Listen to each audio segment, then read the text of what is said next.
മലയാളത്തിന്റെ box office king ആരാന്ന് ചോദിച്ചാൽ അതിന് ഒറ്റ ഉത്തരേ ഉള്ളൂ, അത് നമ്മളെ ലാലേട്ടനാണ്. നേരിലൂടെ ലാലേട്ടൻ തെളിയിക്കുന്നതും അതാണ്.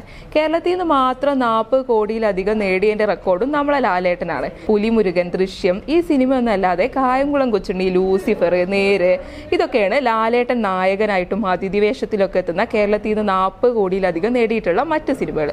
മമ്മൂട്ടി നിവിനുമാണ് 2ാം സ്ഥാനത്ത്. ഭീഷ്മപർവം, കണ്ണൂർ സ്ക്വാഡ്, ഈ സിനിമകളൊക്കെയാണ് മമ്മൂട്ടി നായകനായി എത്തിയിട്ട് 40 കോടിയിലധികം നേടിയിട്ടുള്ള ചിത്രങ്ങൾ. നമ്മളെ നിവിൻ പോളി നായകനായി എത്തിയ ചിത്രങ്ങളിൽ പ്രേമം, കായംകുളം കൊച്ചുണ്ണി, ഇതൊക്കെയാണ് കേരളത്തിൽ നിന്ന് 40 കോടിയിലധികം നേടിയിട്ടുള്ള ചിത്രങ്ങൾ. മറ്റ് ഭാഷയിൽ നിന്ന് എത്തിയിട്ടുള്ള താരങ്ങളായിട്ടുള്ള പ്രഭാസ്, യാഷ്, വിജയ്, കമൽഹാസൻ, രജനീകാന്ത്, ഇവരൊക്കെ അഭിനയിച്ചിട്ടുള്ള ബാഹുബലി 2, KGF 2, ലിയോ, വിക്രം, ജയിലർ, ഇതിലൂടെയൊക്കെ കേരളത്തിൽ നിന്ന് 40 കോടിയിലധികം നേടിയപ്പോൾ ഹോളിവുഡിൽ നിന്ന് അവതാറാണ് ആ നേട്ടം കൈവരിച്ചിട്ടുള്ളത്. കേരള ബോക്സ് ഓഫീസിലെ മറ്റു ഭാഷാ സിനിമകൾക്കും വലിയ സ്വീകാര്യത ഉണ്ട് എന്നുള്ളതാണ് സത്യം.